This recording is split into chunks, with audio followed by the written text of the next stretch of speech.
The Rangers have found their next star. In a busy offseason for the Blueshirts where they made a splashy signing, this sneaky acquisition should make an immediate impact now and for the future.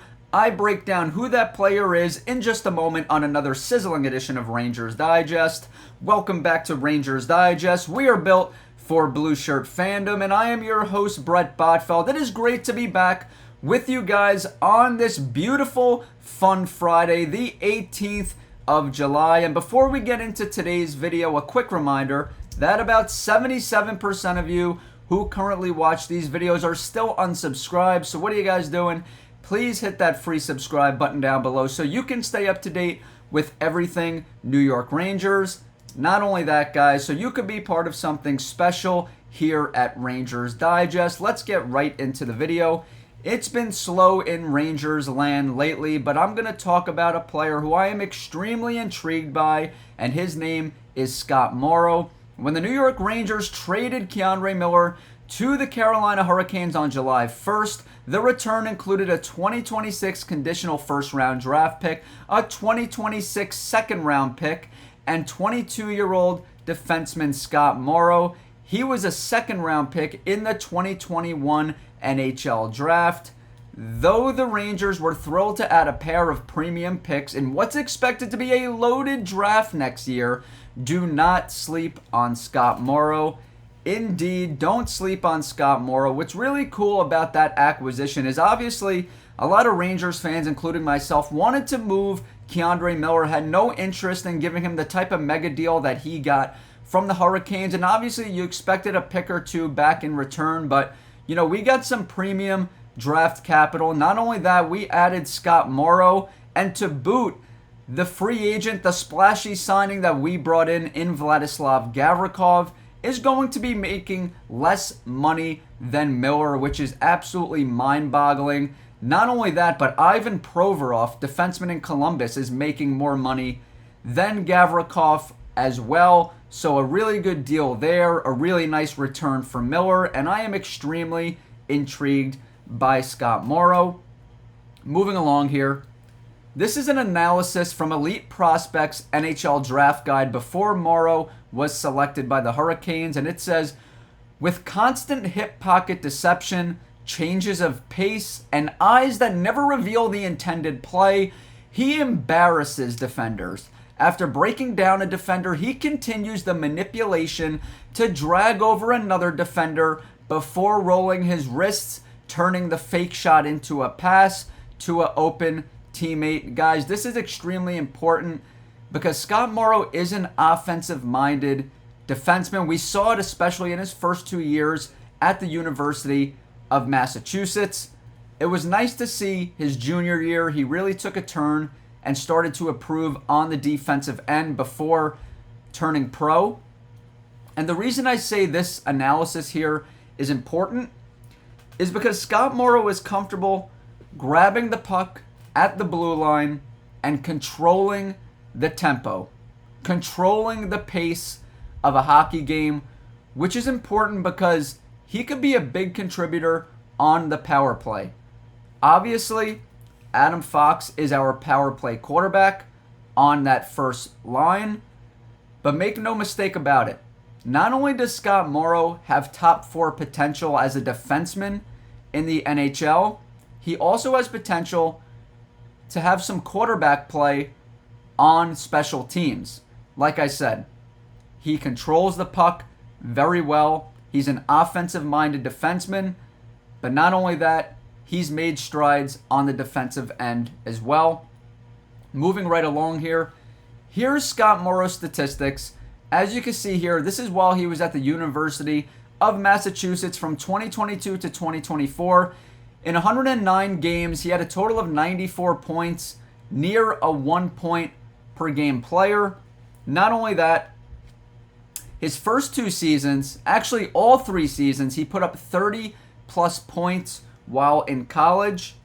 I mentioned the defensive growth, but not only that, I mean, he set records while he was at the University of Massachusetts.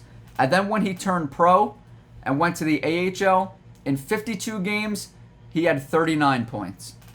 Moving along here, He entered the spotlight in 2021-2022, leading all Hockey East defensemen in scoring, and was the first freshman in school history to be named a first-team All-American. That is just what I alluded to a second ago about breaking records while in college. His 13 goals and 33 points put him among the top scoring defensemen in the nation. That was his freshman season, and as I said, his sophomore year, his junior year, he also went on to put up 30-plus points. So he had an outstanding career at the University of Massachusetts, played very well once he turned pro in the AHL as well. He played so well that he was an AHL All-Star with the Chicago Wolves during the 2024 season. So this is a player that is produced in college. He's produced at the AHL level, and we've seen some production at the NHL level, which I'm going to get into right now.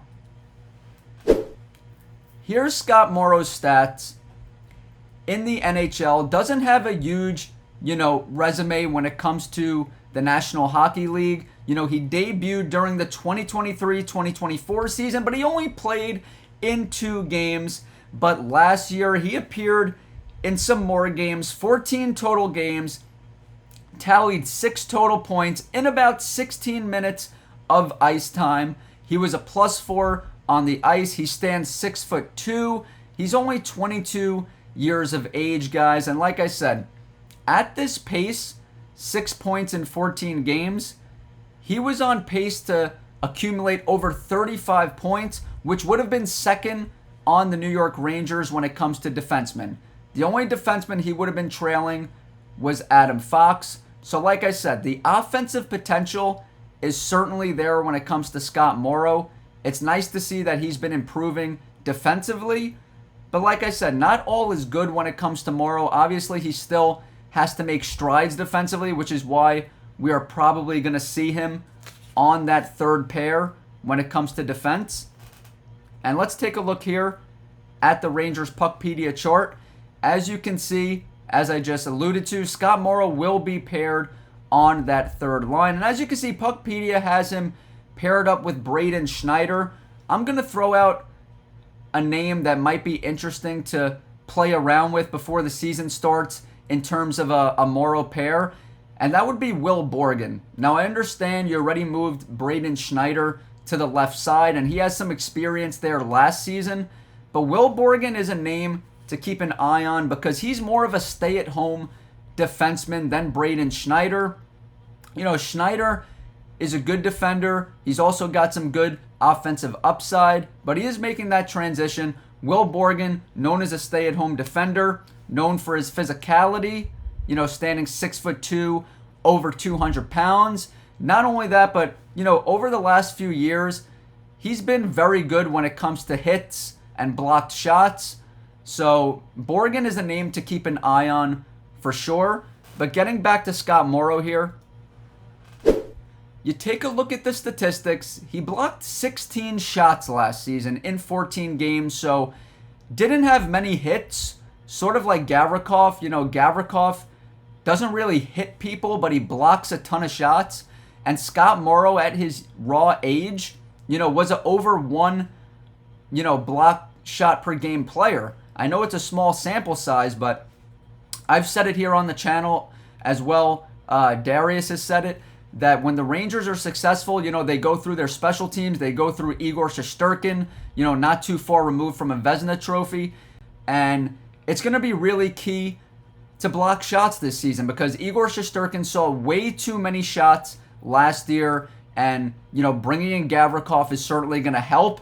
Having a player like Scott Morrow, raw but rising, certainly, showing the willingness to block shots will help as well. And one last thing I want to get into here, folks, is a very interesting quote from hockey reporter Johnny Lazarus.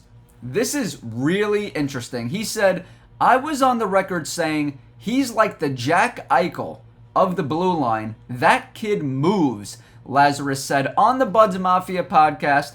He's still got a lot to learn, but he's matured a lot over the past the past few years. Now, like I said, Lazarus is certainly, more bullish on Morrow than, myself and a lot of others. I'm extremely excited about Morrow, but I'm not going to sit here and, call him the Jack Eichel of the blue line just yet.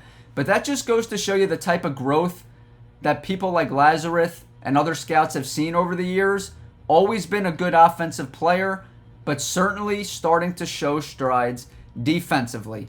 That's going to do it here today on Rangers Digest. Wanted to break down Scott Morrow a little further here because, the Keonre Miller trade was great. We got back some good draft capital. We brought in a better defenseman at a cheaper price.